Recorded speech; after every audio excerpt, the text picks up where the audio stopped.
Good evening, everyone. Thank you all for coming. Please, if everyone could just take their seats. And I want to welcome you all to our public information session for the Shallow Land Disposal Area, or better known as SLDA. And I'm going to turn the microphone over to Colonel Moline to do the opening statements. Hey everybody, it's great to be back here for a public meeting.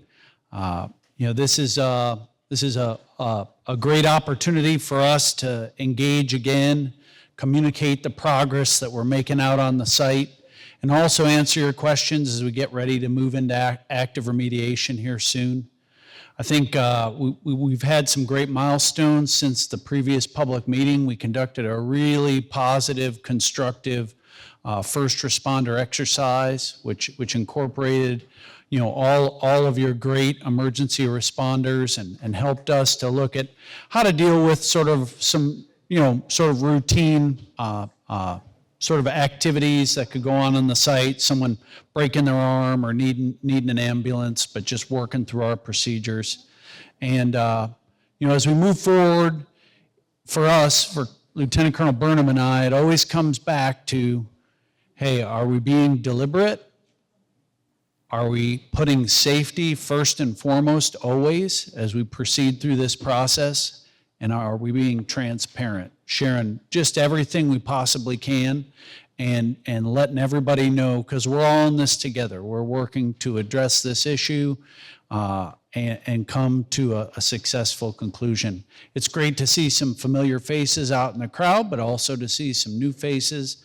And over the 2 years that I've been here, interacting with you and working here on this project, just as the Pittsburgh District Commander, I can tell you I've come to really enjoy coming out, seeing the Kiski River, having an opportunity to see your beautiful communities, whether it's coming to these meetings or just visiting the site. So it means a lot to us to be able to meet with you in this way, and it's going to mean a lot to us to really proceed safely through this project. And I can tell you from my perspective, I think great progress is being made, and we have a good, deliberate, safe process that we're moving through together. So without further ado, I'll turn it over to our technical expert and lead, the Buffalo District Commander, Colonel Rob Burnham. Hey, thanks, sir. Look, it's great to see everybody. This is my third public information meeting in my last year and a half of command. I too like coming out here, but hey, more importantly, this is a public information meeting. And what I like particularly about this one is that it's two-way, all right? We have the Q&A session that we're gonna do after, okay? And then we're gonna go back to the boards, and we have the team that's gonna answer those questions. So if there are folks that are out there, that are a little hesitant to ask a question with their peers, their friends, everybody else around, that's fine. We have a wide group of professionals back there that can answer those questions, answer those specifics. And in fact, this is, I think this is impressive for us as far as a team effort. We have 43 of our team members here tonight. This is how important we take this. This is how serious we take this. We want to ensure that when we do a public information meeting, we are getting everything out that we can. We're trying to be as transparent as possible about what we're doing, how we're doing it. So if all of the USACE team members can just raise their hands throughout the room. So folks, take a look, right? As we're progressing through this, and when we get to, you can put them down, thanks team. As we're getting to the end of the show, or end of the slideshow here, and we start asking, or get past the Q&A and we go back to the boards, please ask those questions to all of those team members that just raised their hand. Hey, lastly, and I'm gonna try to keep this brief because we do have a great presentation, but this is a big effort. Okay, this requires a lot of teamwork, not just teamwork with the great Pittsburgh district. We are clearly operating in their backyard. We have a phenomenal relationship with Pittsburgh district, but going beyond that with our federal partners, the Nuclear Regulatory Commission, the Department of Energy, okay, the National Nuclear Security Administration. These are all entities that we have been deliberately working with for a number of years to get to this point, right? We are very close to remediation. I think that we are looking fantastic. And if you heard me talk before, what we do in the Army Corps of Engineers as part of our deliberate process is setting the conditions for successful and safe remediation. That is paramount, right? And that's what we've been doing. I tell the team, we move at the speed of safety, okay? That's a mantra that maybe you heard back there at the boards when you were asking questions, but it's important, okay? And I'll tell you, the events leading up to where we're at, the tabletop exercises throughout the summer have been phenomenal. And it's been that teamwork. And I spoke just real quickly about the teamwork across the federal government, but it's with your local officials, with your first responders. It's getting everything out on the table, working through the problem sets, working through what we're going to be doing for remediation, and everybody having a clear eye about what we're doing and how we're doing it. Okay, so I look forward to this presentation. Steve Reeson has done a phenomenal job as our project manager. He led the last briefing here, so I'm looking forward to it. But please, if there are questions, let's ask them. And if we can't address them in the Q&A session, we're absolutely going to be back at the boards. But we want to make sure that you're leaving here with all of your questions answered. So thank you, and it's great to see everybody.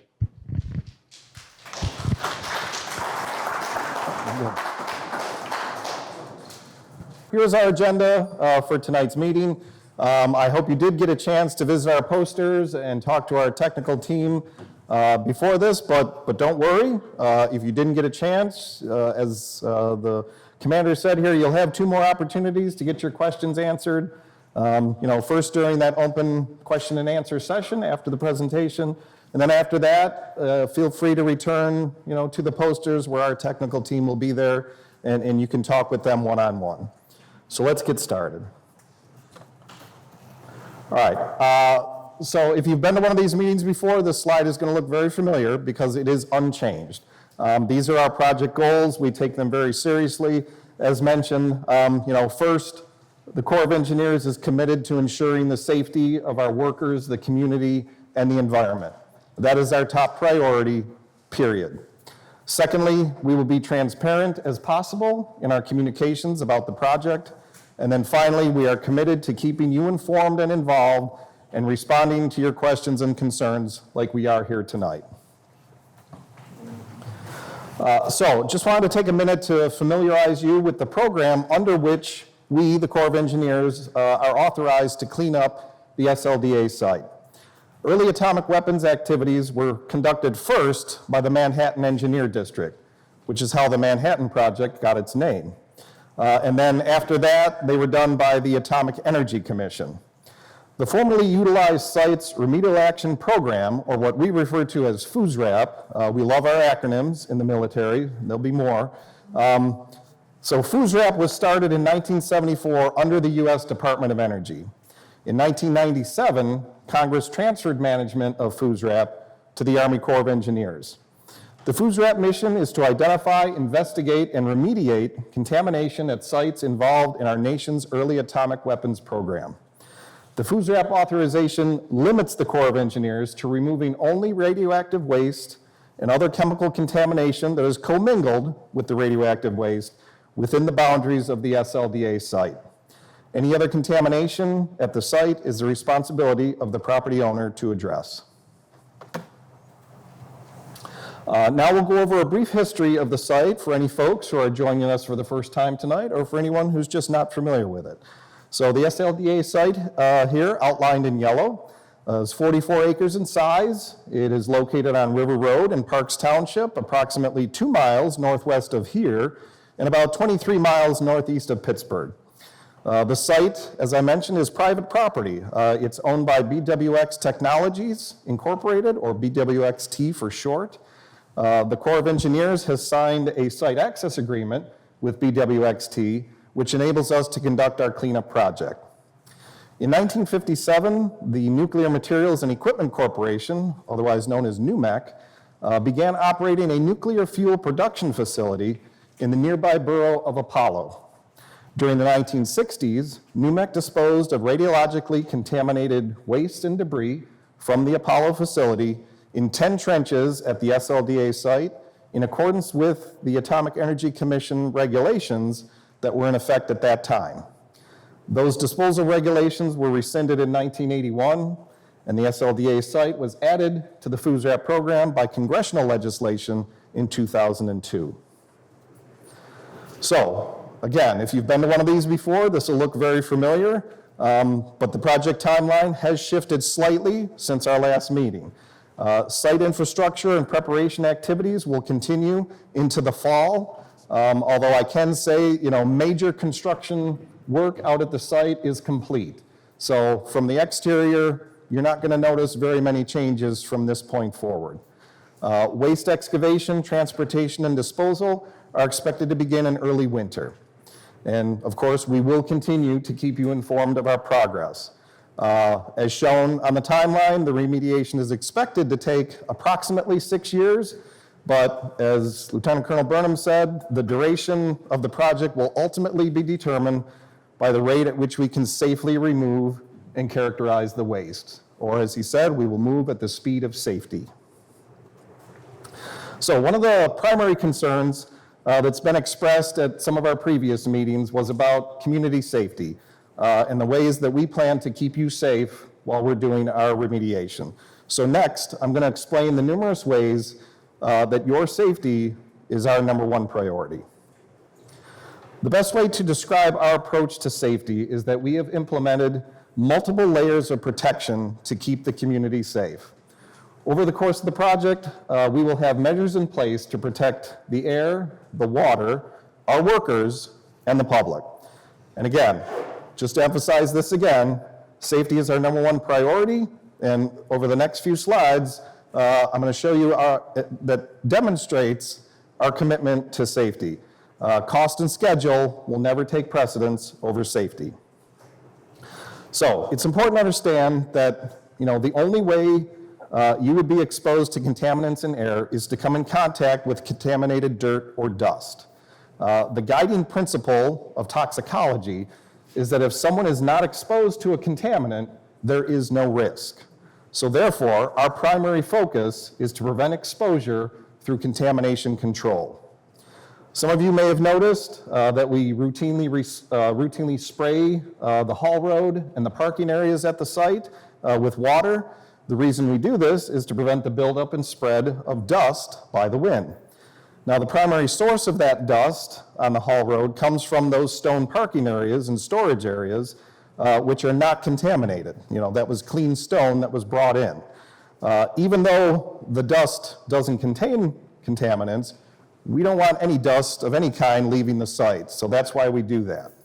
Another way that we will control and prevent the spread of dust is by filtering the air from inside those buildings that you see out at the site prior to that air being released into the atmosphere. The excavation, characterization, packaging, and loading of waste will all occur inside those large buildings that you see out at the site. Each of those buildings is equipped with large blowers that pull the inside air through particulate and activated carbon filters to remove dust and odors from the air before it is released outside. In the material processing building, where most of the waste characterization will take place, each internal building inside of there also has its own dedicated ventilation system, and all of the air from those buildings will be filtered before it's exhausted to the outside. The on-site laboratory also has HEPA filters on its exhaust stacks to prevent the release of contamination. The outlets of those filters will be routinely sampled and monitored to ensure that the filters are doing their job. We tend to get this question a lot, so I'd like to take a minute to explain why we have all of those large buildings out at the site. So the primary purpose of those buildings is to enable us to work year-round and during bad weather. Without those buildings, we would have to stop work during bad weather or during the winter months, which is a very inefficient way of doing work.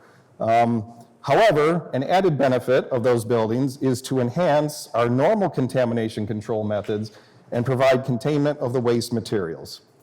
We have designed an air monitoring program to ensure the safety of the community and our workforce based on monitoring specific areas of the site. There are 3 separate air monitoring zones, or layers, that form the foundation of our air monitoring program, and they're listed there on the slide: personnel, work area, and perimeter. So the first air monitoring zone is the workers themselves, who will wear a small pump that pulls air through a filter located near their breathing zone. It's usually attached to their shoulder, to measure the air that they breathe. At the end of each workday, the filter is sent to the laboratory to be analyzed for radionuclides, metals, and respirable dust levels. This is known as personal breathing zone, or PBZ monitoring. The second zone consists of work area monitors, which are mobile, and they are moved to be near where the work is being performed. These air monitors also pull air through a filter, which is sent to the laboratory and analyzed for radionuclides and beryllium. The work zone monitors also have a real-time meter that measures the amount of dust being generated. The dust monitors have alarms to notify us if dust reaches a certain level. This information is used to increase dust control methods, or if needed, to temporarily stop work activities and make adjustments to stop generating dust. The third and final air monitoring zone is the perimeter air monitors. Perimeter air monitors are placed at fixed locations around the site to measure the air quality at the site boundaries. These air monitors pull air through a filter to sample dust particles, which are sent to a laboratory and analyzed for radionuclides, beryllium, and gamma radiation. The perimeter air monitors also have real-time meters to measure the amount of dust in the air that will alarm to notify us if dust reaches a certain level. There are 9 on-site perimeter air monitors and 1 off-site background air monitor that operate continuously 24/7. If you'd like to see where those are, we have a poster right over here that shows the location of those monitors. So those air monitors sample dust particles to determine if they contain radiological contaminants, and they also measure gamma radiation and beryllium. To date, there have been no exceedances of any occupational exposure limits, air standards, or perimeter air monitoring action levels. The Pennsylvania Department of Environmental Protection, also known as PADEP, has installed 4 of their own perimeter air monitors, which are co-located with ours. This will enable PADEP to collect independent samples whose results will be used to confirm our results, adding another layer of protection for the air that you breathe. The photo on this slide shows one of the combined perimeter air monitoring stations at the site. We also have an on-site weather station that's used to inform project staff of site-specific weather information. So again, please visit our air monitoring poster after the presentation to see the locations of those monitors and talk to our industrial hygienists for additional details. So, similar to dust in the air, contaminated soils carried or dissolved in the water could provide another path for exposure to site contaminants. To prevent that, we have designed several measures to control and treat wastewater generated at the site. We have installed a state-of-the-art wastewater treatment plant that will collect and treat all water that comes into contact or could come into contact with waste materials. This includes water from the trenches inside the excavation building, as well as water generated in the material processing building, the waste management building, the decontamination building, and the on-site lab. This water will be treated and tested to ensure compliance with all federal and state water quality standards before it is discharged into the river. To minimize the amount of water that needs to be treated, the site buildings were designed and constructed to prevent precipitation from entering those areas and becoming contaminated. That way, clean rainwater can continue to run off the uncontaminated areas of the site naturally. All sanitary waste from the on-site restrooms, which for those of you who have an RV, that's known as black water, those are collected in holding tanks that are pumped out bi-weekly and treated at a municipal wastewater treatment plant. Finally, we collect annual groundwater samples from over 20 on-site monitoring wells and surface water from 1 on-site and 1 off-site location to monitor the water quality, ensure that contaminated water is not leaving the site. Results from our annual water monitoring program from 2013 through 2024 are available on our public website. In addition, the US EPA collected well water samples from the surrounding community in September of this year, and they will share those results as soon as they are available. The safety of our workers is an integral part of our overall commitment to safety. We want every one of our site workers to go home at the end of the day without injury or exposure to contamination. All site personnel are properly trained to understand the hazards present at the site, how to properly wear their personal protective equipment, or PPE as it's known as, and other relevant health and safety topics when they first start working at the site and then annually thereafter. Part of our worker health and safety program includes annual medical monitoring and physicals for those workers who may be working around contaminated materials. Everyone who works in areas where contaminated wastes are present, or what we'll call the dirty zone of the site for the purposes of tonight's meeting, they must wear PPE similar to what's shown in this photo, or as shown by our model, Manny, off to the other side there. Forgive Manny, he lost one of his boots, so he's having trouble standing up. Anyway, and just to be clear, basically the dirty zone, or what we're calling the dirty zone, is the areas of the site where there's known, actual or potential contamination, where there's the greatest risk of exposure. So this worker and Manny are wearing what's called a full-faced powered air purifying respirator.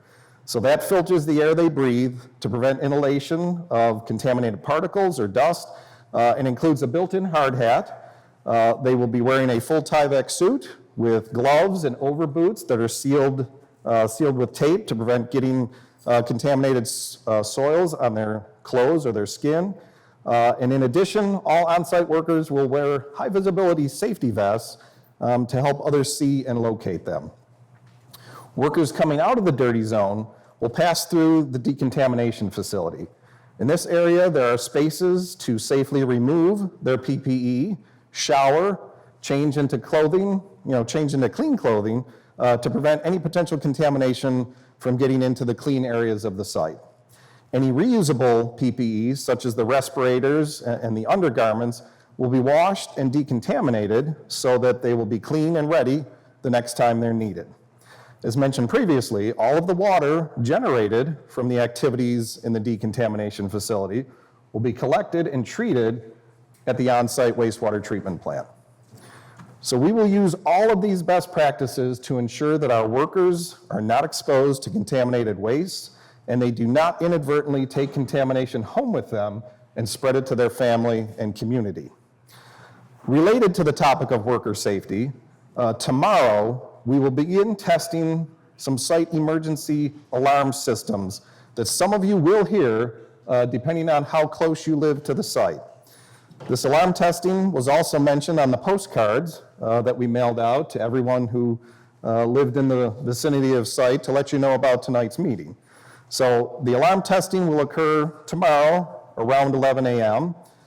We will start by testing the alarms in each building, followed by the site as a whole. And if needed, follow-up testing may also occur on Friday around the same time. So at this time, I'm going to ask Dan to play a short clip of what that alarm is going to sound like so you'll know what to expect.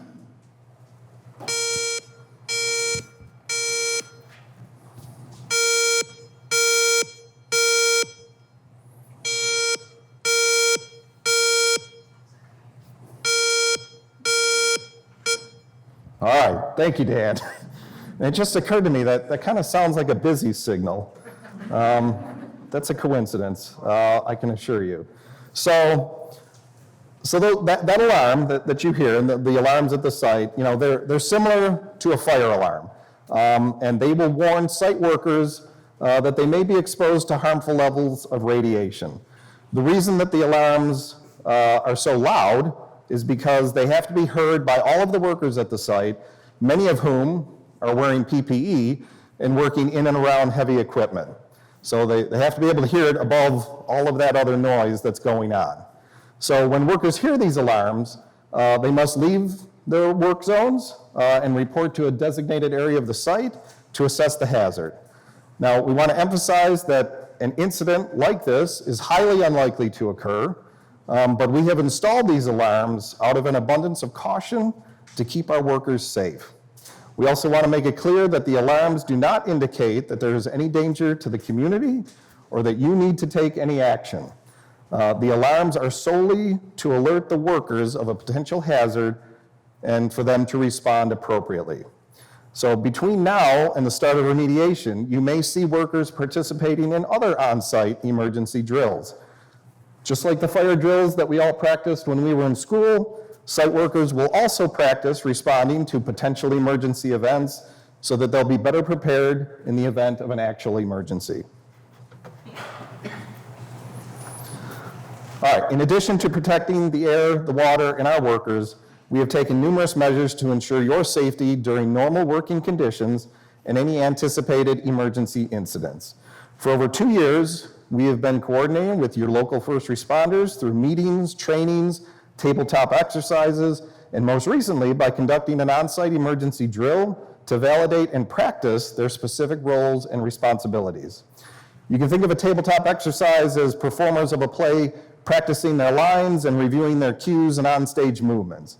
Tabletop exercises are accomplished by getting all of the key players together in a room, sitting around a table, and talking through potential scenarios with all the participants identifying their roles and the actions they would take. The on-site emergency drill occurred on October 15th, and it featured the participation of local emergency responders at the site to care for simulated injured workers. So through these exercises and drills, the workers and emergency responders rehearse the actions needed to respond to an incident. They identify any gaps or opportunities for improvement and increase their readiness to quickly and effectively respond to an incident at the site.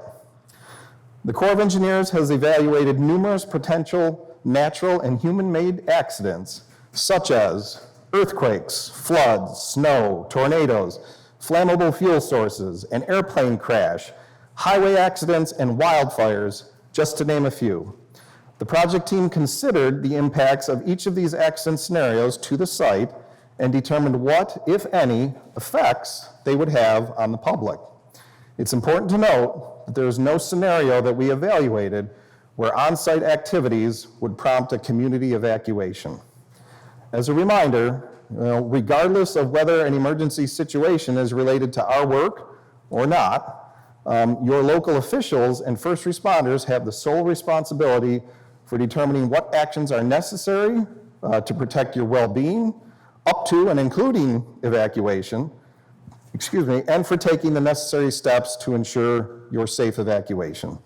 If the emergency situation is related to an on-site incident, your local emergency responders will consider our information and input related to that incident and decide what actions to take to ensure your safety and notify you of the situation.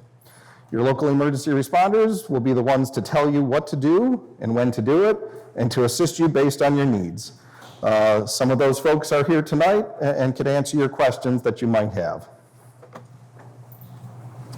All right, so now that we're getting closer to the start of remediation, we want to share some more details about how the remediation will be accomplished and what activities you can expect to see going on at the site. So we'll present to you a day in the life of SLDA. It's just a brief description of what a typical day at SLDA will look like during remediation. The normal work schedule will be 10-hour days, Monday through Friday, each week. During remediation, workers will begin arriving at the site around 4:30 a.m. A total of about 150 personnel will be working at the site. For comparison, there are about 180 workers at the site right now, so pretty close to what's there.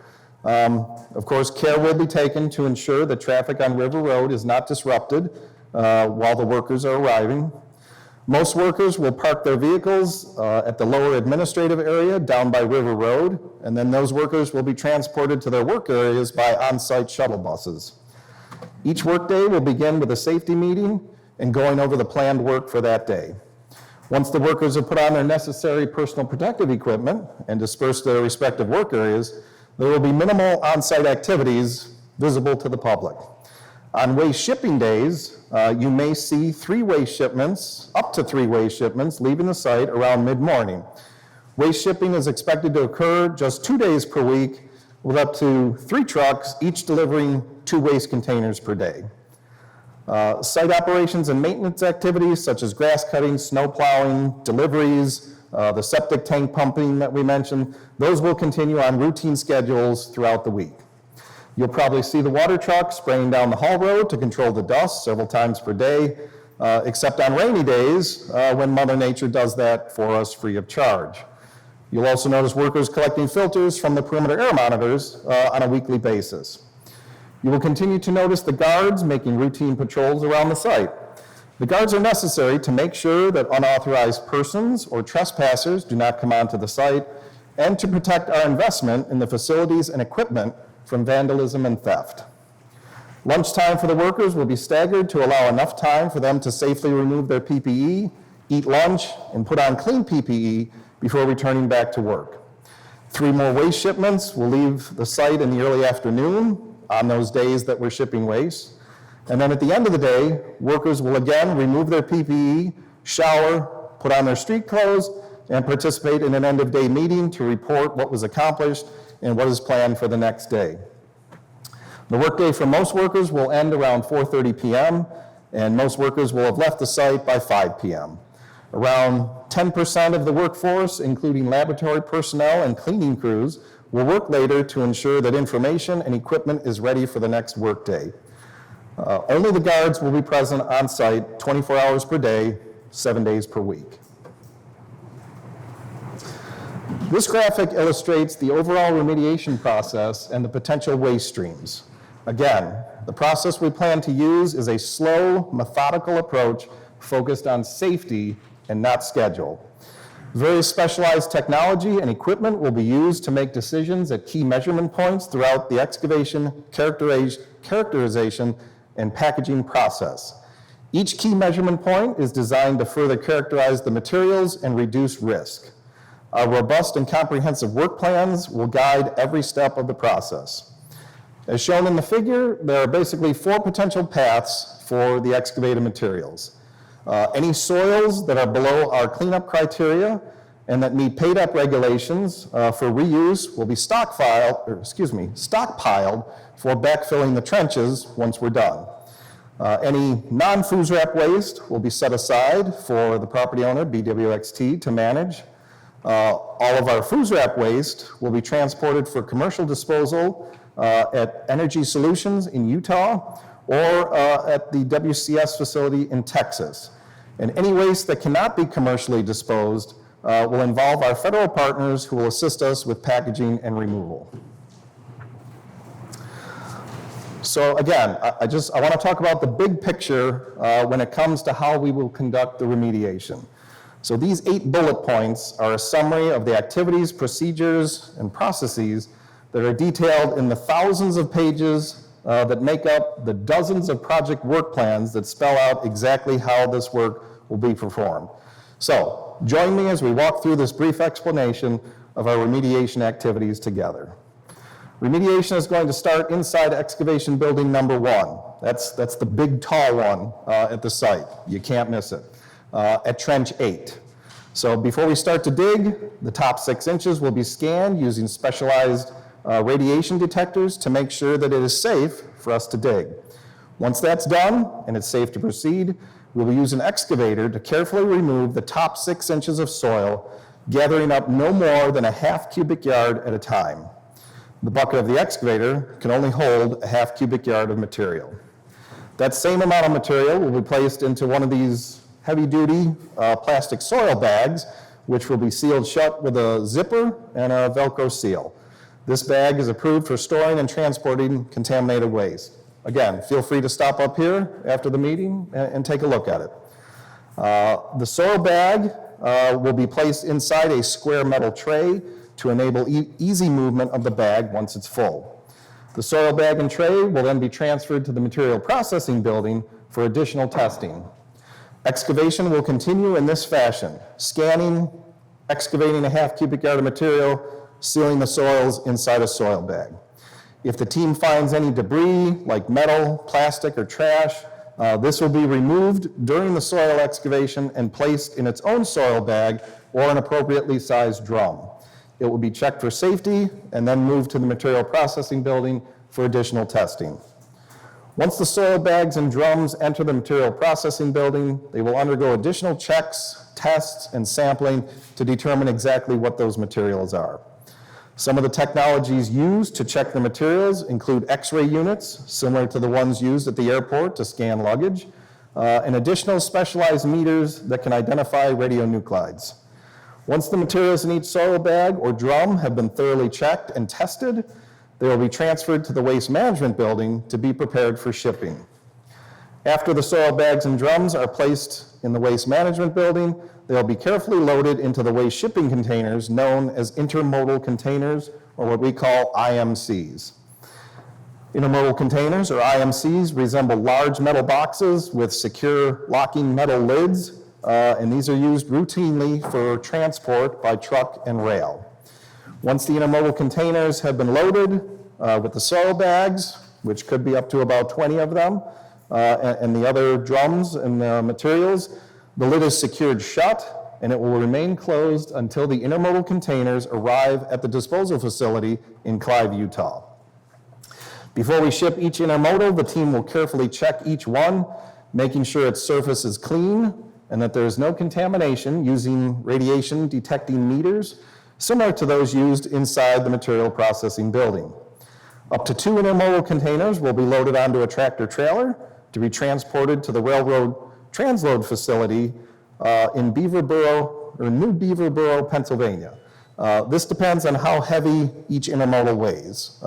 Some trucks will only carry one if they're too heavy. The site team will check each tractor trailer's gross weight before it leaves using a Pennsylvania Department of Transportation certified truck scale, making sure that each truck and trailer complies with shipping regulations. Each and every truck and trailer will be inspected prior to leaving the site by Corps of Engineers personnel to ensure that it meets all safety requirements for transport, and then the Corps of Engineers folks will sign off on the waste manifest, or basically the shipping documents, before giving them to the truck driver. The truck and drivers will be licensed and certified to transport waste in the state of Pennsylvania. So I thought this would be interesting to share. So these were photos that were taken from the first phase of remediation that started back in 2011 and should help to illustrate the composition of the waste that were buried at SLDA. So as you can see, the waste resemble common trash. They consist of random mixtures of radiologically and chemically contaminated debris, including lab waste, old equipment, building materials, protective clothing, general maintenance materials, and we're told possibly a truck. It's important to note that the waste can be safely handled due to the low levels of radiological contamination. If the waste were more highly contaminated, we cannot package them and ship them in the way that I just described. And this is a common misconception about radioactive waste. Most of our lives, we've learned or heard from others that radioactive wastes are extremely dangerous, and we've seen images of glowing objects or metal drums of bright green liquids. Unfortunately, probably most of us have learned about radiation by watching The Simpsons. I'm sorry to be the one to tell you this, but The Simpsons is not scientifically accurate when it comes to remediation. So, like I say, I hate to be the person to break that to you, but anyway, while it's true that some radioactive waste, such as spent fuel from a nuclear reactor, are dangerous, we simply have not encountered, nor do we expect to find those types of wastes at SLDA. The bottom line is that the vast majority of wastes that we'll be shipping do not pose an immediate hazard from exposure. Some of you asked one of our last meetings, and some of you may be thinking now, so if these wastes aren't that hazardous, then why are you going to all the trouble to remove them? That's a fair question. For the long version of that answer, you can read all about that in the Record of Decision, or what we call the ROD, and the subsequent ROD amendment, both of which are posted on our project website. Both of those go into great detail about why we've chosen to remove these wastes. The short answer for us here tonight is that we cannot ensure that the waste will remain intact and will not be released into the environment over the long term. So we have to take into account many factors that could affect the potential for future human exposure. For example, we had to consider the long-term impacts of the abandoned coal mines that extend underneath the site as a potential route for contamination to escape from the trenches. When we conduct our evaluations of contaminated sites, we have to consider both the short-term and the long-term risks posed by the waste. In the case of SLDA, the greatest risk comes from a long-term exposure to the waste or the possibility of them being released into the environment. And that's why we're cleaning up the site. If we do encounter waste that require different handling and shipping methods, as I mentioned before, we will call on our federal partners' expertise to safely package and transport those wastes. Now, we understand that you have concerns about these waste shipments traveling through your community, and we have carefully planned and coordinated our waste shipping process to keep you safe. Please understand that the Corps of Engineers has literally decades of experience with safely shipping food scrap waste from other projects around the country, and we have applied all of that experience to this project as well. For example, as of last month, we have successfully shipped over 20,800 loads of food scrap waste from another food scrap project in Ohio, where the waste trucks have traveled over 3 million miles without an incident. To put that in perspective, that's over 6 trips to the moon and back. The reason we've been so successful is because of our rigorous oversight and procedures to ensure every waste shipment makes it to the disposal facility in the safest manner. We will do the same here at SLDA. As I mentioned a little bit ago, transportation safety starts with packaging the waste into the soil bags, which are then loaded into the intermodal shipping containers, as shown in the photos. Those are then sealed shut for the entire duration of their trip. Each load is properly labeled and manifested to meet U.S. Department of Transportation and U.S. EPA requirements. Every waste shipping container is decontaminated and screened to ensure that no contamination is being carried off-site.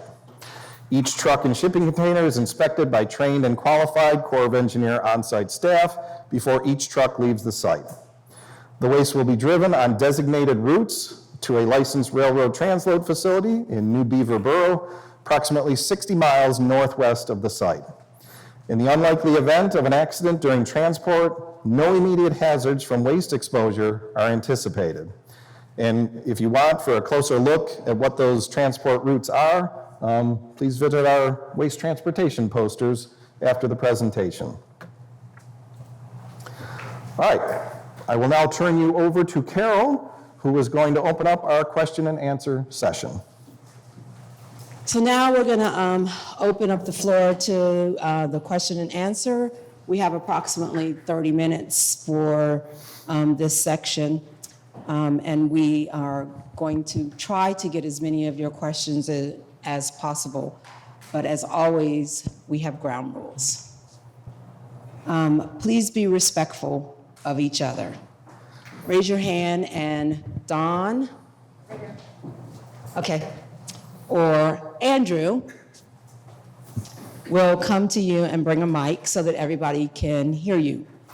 Please wait until you have the microphone, and please only have one person speaking at a time. Please minimize the conversations, the sidebar conversations, so that everyone can hear the questions and the answers that are being discussed up here, and don't get confused by what is going on around them. So at this time, we're going to turn it over to you all for your first question.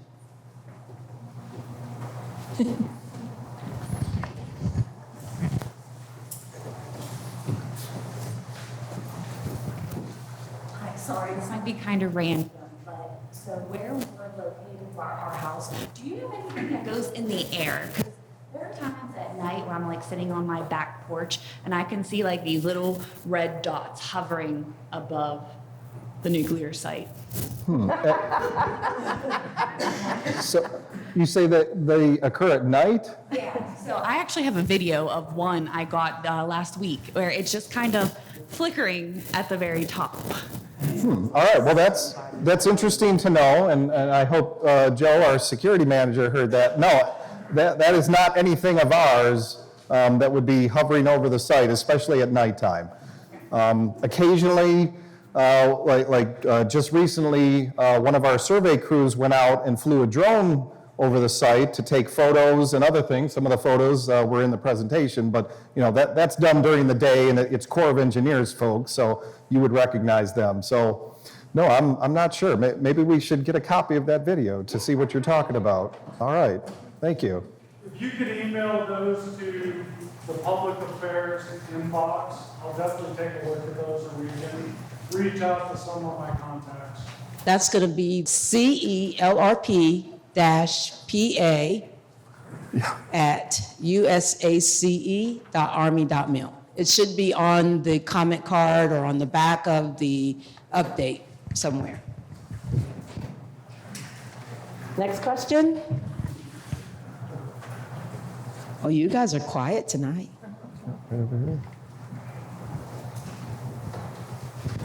Yeah, can you repeat the materials that you're scanning for in the air that you're testing for, and tell us how you came to the conclusion to test for those items?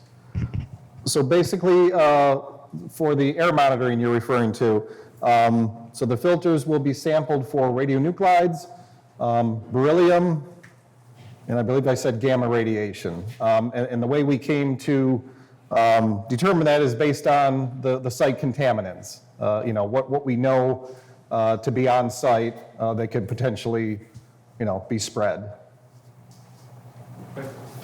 But also I don't know if this works, but also the remedial investigation which established the ROD. So there was a significant deliberate study, years-long study, in fact, for the remedial investigation to make that determination, which ultimately went into the record of decision, which is our authorizing document.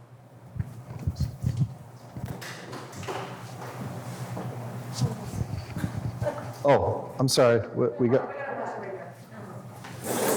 I have a couple of items.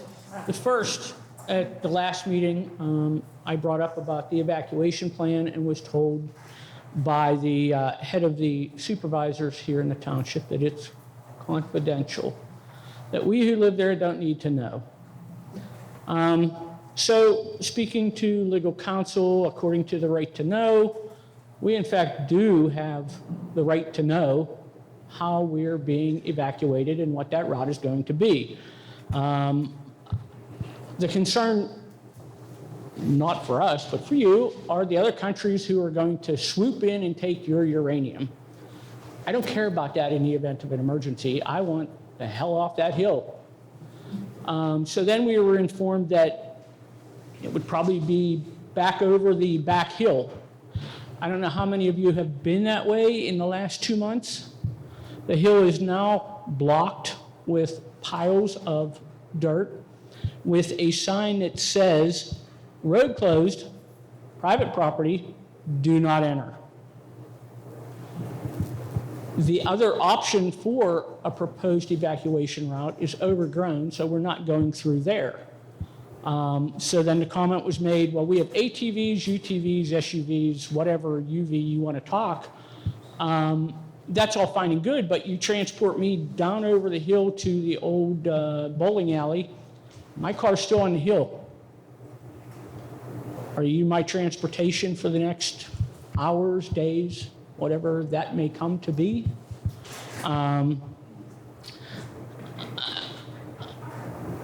I guess my next thing would be the lack of current listing of the disabled folks that live in that immediate contact area.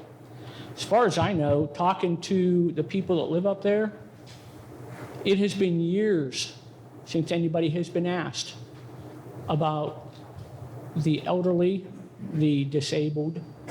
whether it be physical, mental handicap, whatever. Uranium exposures, you don't have hours to evacuate the area. You have minutes to evacuate the area.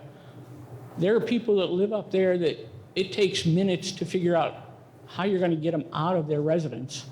So by the time you get one out, the other 70 homes of people aren't getting out.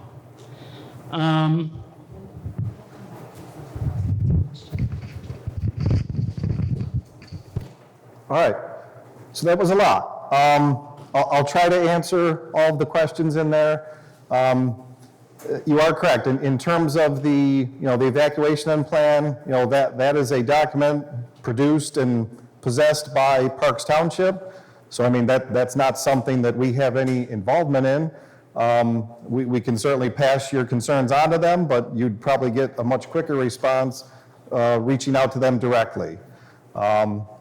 Again, in terms of the need for evacuation, based on all of the scenarios that we developed and evaluated, no on-site incident or activity is going to result in having, for the community to have to evacuate.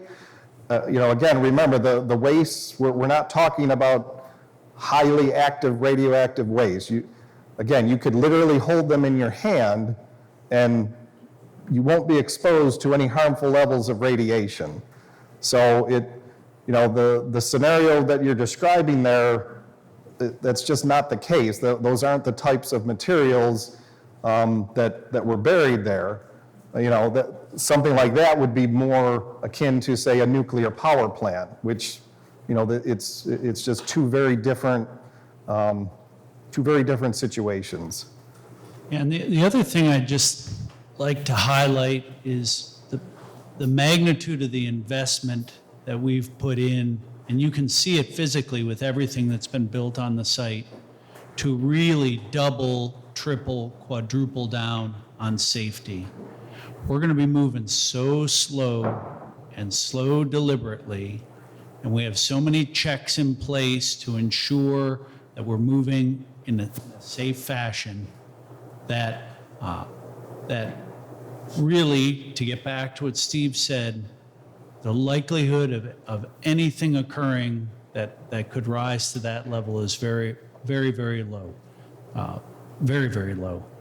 And we take this very, very seriously, and we are moving absolutely deliberately, even to the extent that, we're running through, drills and rehearsals, and, you're going to hear sirens tomorrow. We want to make sure that everything is in place very carefully to be able to run this remediation in an extremely safe fashion.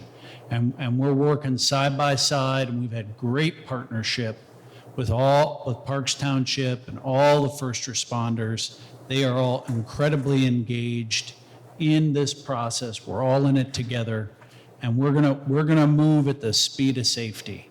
That's the message I'd like to give you all. We are gonna move at the speed of safety.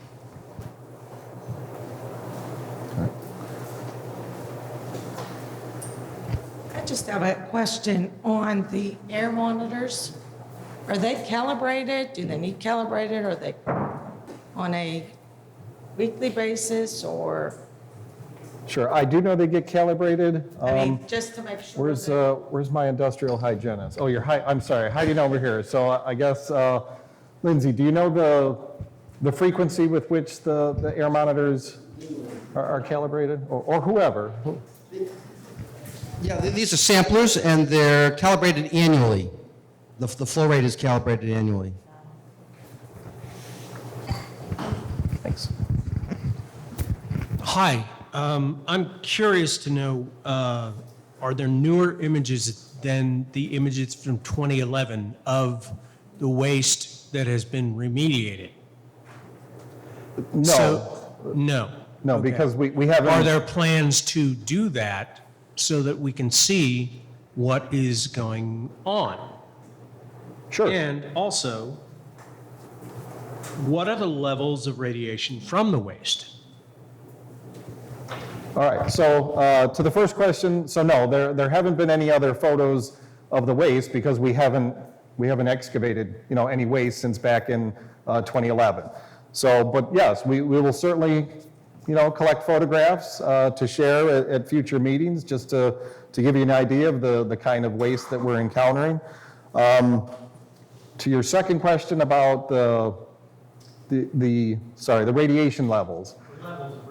Sure. So again, I'm gonna reach out here to our health physicist, certified health physicist, Bill Munyon, to help me answer that question. Well, we don't have necessarily a complete picture of it's not, well documented, right? So until such time that we actually start to excavate this material, can we make measurements and make some assessment of what the dose levels are. But if we're talking about uranium, unirradiated uranium, the dose rates are actually quite low. So I don't think really high radiation fields or highly intense radiation fields are going to be a real issue.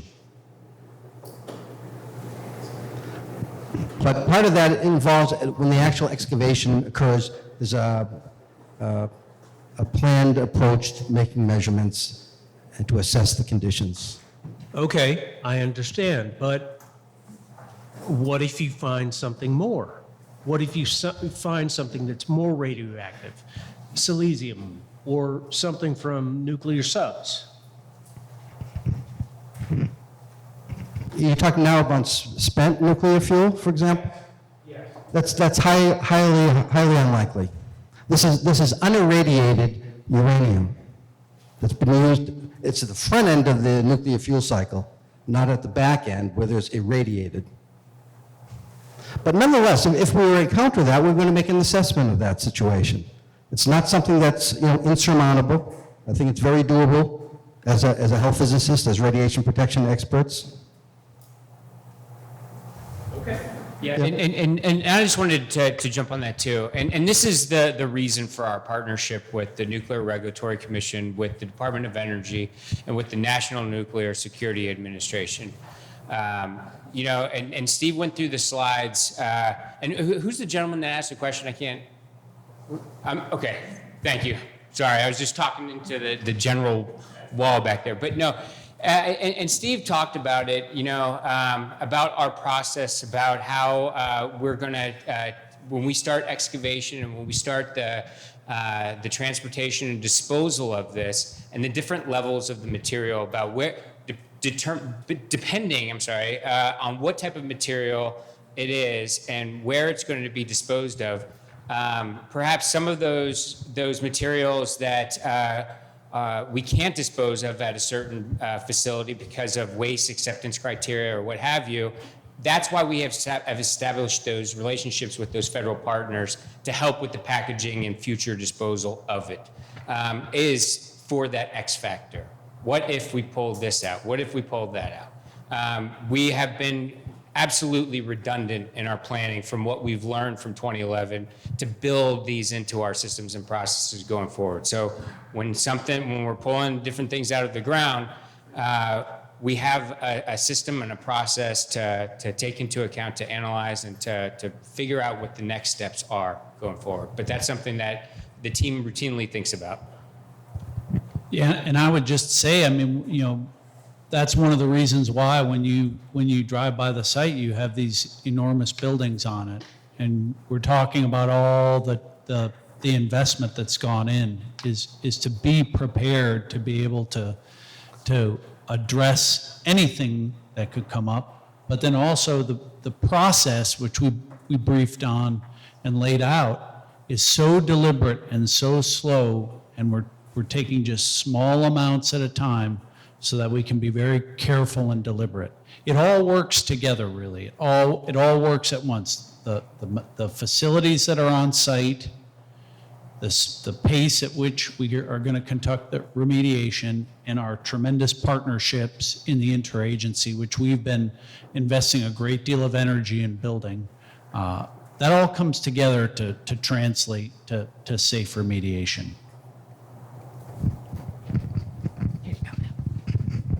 My question to you, sir, is you said that the radiation material was a low grade, that you could touch it in your hands. If that were the case, then why are we excavating at all? And if we are excavating, what are the dangers going forward that you have to line up anticipating a deeper level of radiation for more contaminated material? Sure. So again, the vast majority of the wastes are, as I described, very low levels. The reason we're removing it is, again, because we cannot ensure that those wastes will remain intact and will not be released into the environment, or that folks can be exposed to it over the long term, talking decades, which is something that we have to consider when we evaluate contaminated sites. We have to take all of that into consideration before we make a decision for what to do with those wastes. So again, because of that reason, that's why it's called the selected remedy, which is in the record of decision, but essentially that's why we chose to remove those wastes. To your second question, back to what the commanders and Bill is referring to, the way our systems and processes are designed, we're basically prepared to handle whatever comes out of the ground. We're prepared for that. We have, the proper measurement equipment, the proper processes, the proper partners that we can turn to if we should need it. So, again, it's a very well thought out, well designed, thorough plan for how we're going to go forward to conduct the remediation.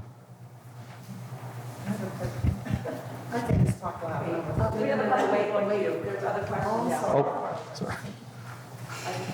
I'm sorry, I just had one other follow-up comment. It's kind of dual. One is that, if I'm understanding correctly, what you're saying is that your primary concern is long-term radioactive exposure from low-grade radioactivity. Is that right? Correct. And so then a follow-up, because I think that we don't really understand. Let's say, since there are things that might be unexpected or things hidden away down there that nobody says, say you find some highly radioactive spent rods or something down there. Give us, as you're going through your process, give us a brief explanation of what it would look like as you're getting close to that. Like, is it likely that you're going to take a scoopful of dirt and all of a sudden find something that's going to kill people? Or is it that as you're scraping off that dirt, you find your radioactivity levels are going up and you're going, all right, we need to slow down and take a closer look at this and evaluate. Walk me through that. Sure. So before we even take that scoop, remember the first thing we're going to do is we're going to scan. So if there is some object in there, as you say, that's more highly radioactive, we're going to see that. That will be removed individually, and handled separately before we, continue with that excavation. So once that's separated, it goes through separate processes measured by different instruments to determine exactly what it is, exactly how it needs to be packaged and handled, and then finally disposed of. Wait, she doesn't want to. Hey, I just wanted to round that last question off, sir. And with your question, that was a fantastic question. We did a deliberate tabletop exercise this past spring with the DOE, the NRC, and the NNSA, the National Nuclear Security Administration, for exactly that. And we developed a very comprehensive flow chart to map out what are those next steps. What if we pull out something that wasn't expected, something that's glowing, or something like you said. I think you said a fuel rod. But that's what we ran through the system, and that's what we ran through, because that's the questions that me as a district commander, same thing with Colonel Molina as a district commander, we want to be able to understand what is that extreme that we could possibly pull out of the ground? What are our necessary steps, and how are we coordinating with our federal partners to accurately and appropriately and proportionally react to it? But that's a fantastic question. Okay, so we have about 5 more minutes, and I think we have 2 questions that I saw, I'm sorry, so that people already had their hands raised for this person and that woman here. We're going to be able to answer those questions. And then the rest of you, if you could take your questions back to the, thank you, poster boards. I don't know where my brain has gone today. That's how you're going to get your questions, or you'll be able to write those questions in. So we have about five more minutes to get these last two questions in. Hi, my name's Keith. I live on Airport Road. My grandpa worked for Babcock for 25 years, both in Apollo and Parks. The stories that he told me from up on that hill are mind-blowing. And my mother also worked for NUMEC when I was in utero.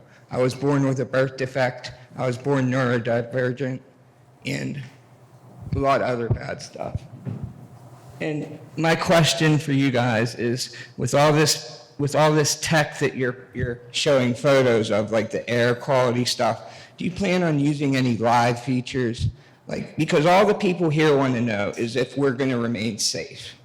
You know, that's all that this is about, is safety. And, you know,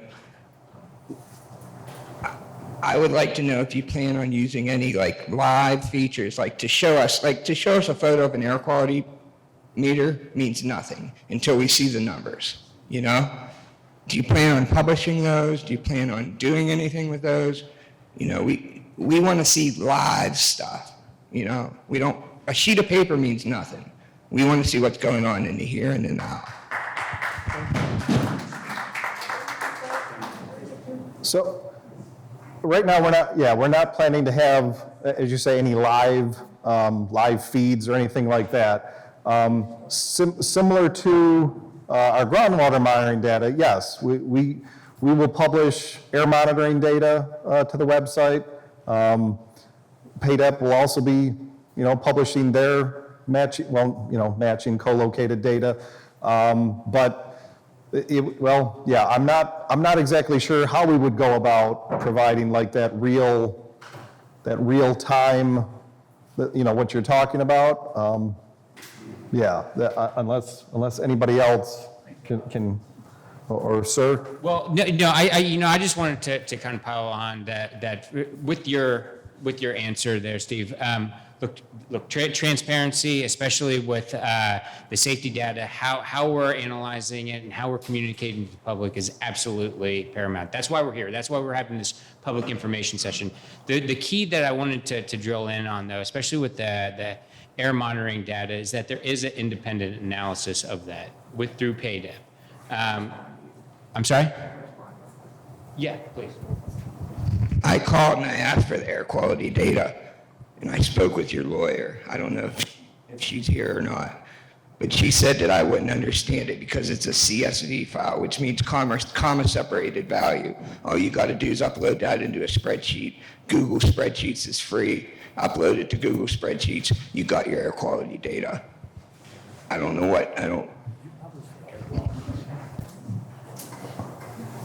Yeah, just for clarity, just to provide reassurance, the on-site lab is conducting, testing on a daily basis.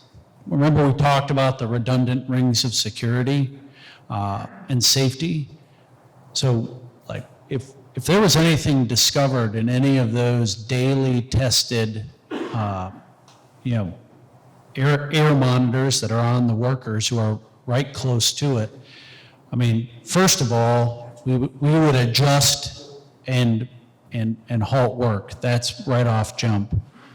But with respect to sort of the sharing of the data, we do on our website share the air quality data.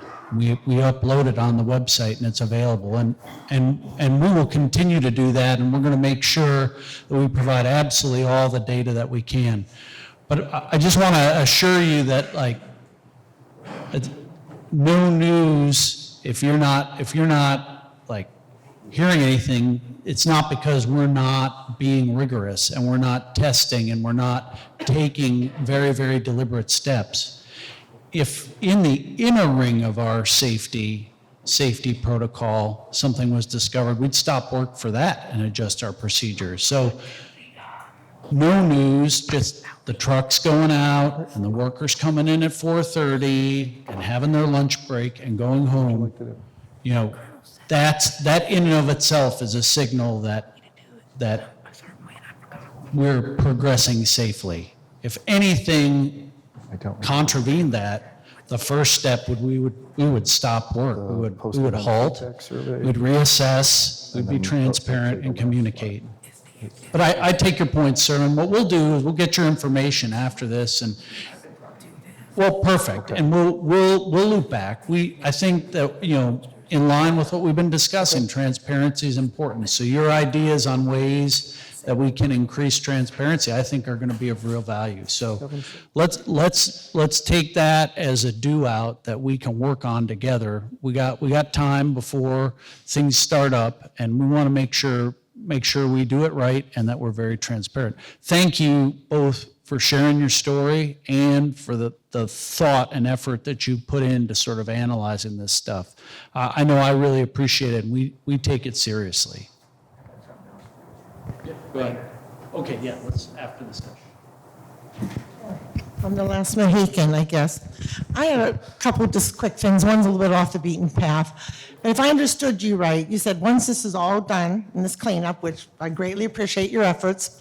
My father as well, like him, worked up there for 31 and a half years, almost 32 years. Unfortunately, I lost him 30 years ago. He could tell some stories as well. I think he'd have been better off to stay at Allegheny Loveland Mill instead of going up there, but that's a story for another day. But my question to you is this. Once this is all done, you're going to give this back to them. Is that the general protocol? Because what's to stop them from doing what they did already umpteen years ago? And maybe now things are more stringent and they keep an eye better on things. But who's to say that they're not going to get it back? They're still in the same business, BXT. And as far as when you said contaminants in there, my dad, I know, started up at Apollo in 1958, worked there till 1992. Unfortunately, he passed in 1995. And he, like I said, for 50 or 60 years, there's things buried there. So how can you really tell what's all there and where it's at, or if it's traveled? How can you really tell that, is my question, I guess. Sure. So to your first question about, oh, I had it right there. Giving it back. Thank you. Yes, thank you. So yeah, for a normal food wrap site, let's say, especially one that's privately owned, that is the normal procedure. We complete our cleanup. We take samples to confirm that we have met our cleanup goals. Once that's all done, then yes, that property gets turned back over to the property owner. However, What's to stop them from going back in and being nilly-willy once again? You know what I mean? yes. So however, SLDA is not a normal food wrap site. When we turn this back over to the property owner, that is an NRC licensed site. So that site is regulated under an NRC license. Right now, and maybe this is too much to you, but right now that license was put into abeyance to enable us to come in and do our cleanup. Once we're done, that license gets put back into effect. So that site, then becomes regulated again by the NRC, and whatever the site owner decides they want to do, that will have to be coordinated and managed through the NRC per their site license. So, like I say, SLDA is special in many ways, and that's just one of them. Keep our fingers crossed, right? Yes. The second question. Was I just said that, it's been 50 or 60 years Right. that things are in there, and my father did say there is a truck somewhere on there. Where at, I couldn't tell you. Yes. And he thought that was a little cuckoo Cocoa Puffs too, at the time. So maybe you'll find it in your travels. But I mean, how do you know what all's there really until you really start digging in deep?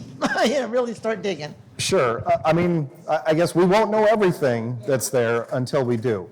We do know most of what's there or where it is from the work we did previously. Lieutenant Colonel Burnham mentioned during our remedial investigation where we, took samples, we performed geophysical surveys, we performed like radiation surveys. So, we have identified where the contaminated areas are. With pretty good accuracy. But you're right, no, we won't know everything that's in there until we're completed with our work. My one girlfriend wanted me to ask this. She lives on Keppel Hill, but she's having some health problems right at the moment.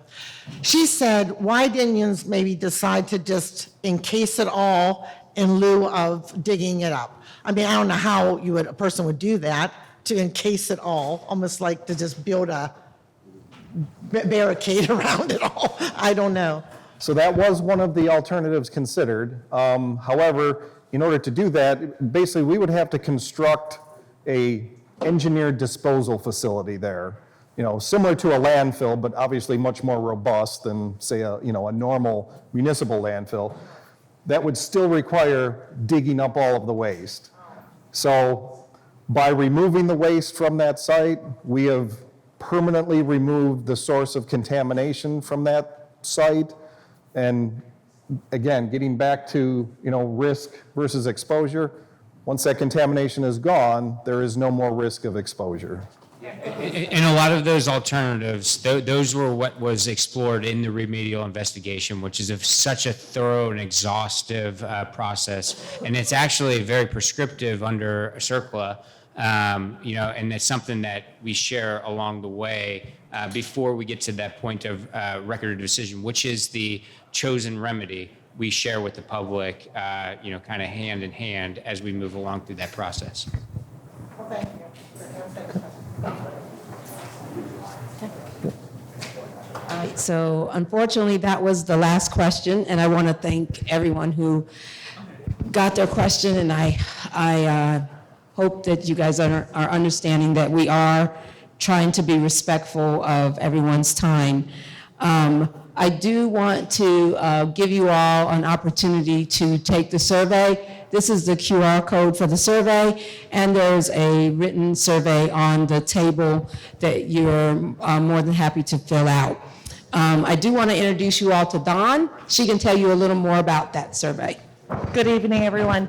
Yes, so there is a survey, a paper copy on your table. If you would give us our feedback, we really do value this. We look at your inputs and we try to incorporate that into our public meetings. I'm going to send out an email tomorrow with a link, so if you prefer to do it digitally, you can do it that way if we have your email address.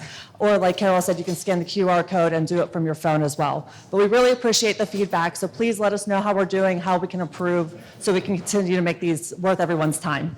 Thank you. I do want to thank all the first-time people for coming. We really do appreciate you all coming and taking the time out of your evening to come and learn a little bit about the project. And I do want to remind you all that at this time you'll have in a few minutes, you'll have the opportunity to go back to the posters. But right now, I want to give the colonels the opportunity to close out before you head back to the posters and ask the remainder of your questions. I just want to say thank you to everybody. I thought, as with every one of these sessions, we get great feedback, and it's something we can take back to refine our process and to think about how we deliver this project. And I just want to assure you, I mean, I'm 2 years into it. Steve is decades into it. Others here have dedicated a great amount of time to this. We care about delivering this project and delivering it safely, and that's exactly what we're going to do. He's exactly right. And, I had all of the team members raise their hand, 43 in here. I will tell you that, look, we are an organization of scientists, of engineers. We've got financial managers. We've got lawyers. We've got dedicated team members. All of these scientists and engineers that are attached to this project, This is their life. This is their livelihood. This is what they've done. This is their commitment. This was their commitment to, their education and what they wanted to do with their professional lives. I'm thoroughly impressed with our team members routinely each week and what they do and how they do it. But they are just like you. They're just like me. They have family members. They have family. They care about them. They care about what they do. They care about this project, and they care about your families. And they do fantastic work. So my point is that we've got a dedicated team that absolutely cares about this mission, this project, and they're going to give you their best. Thank you. It was great seeing everybody.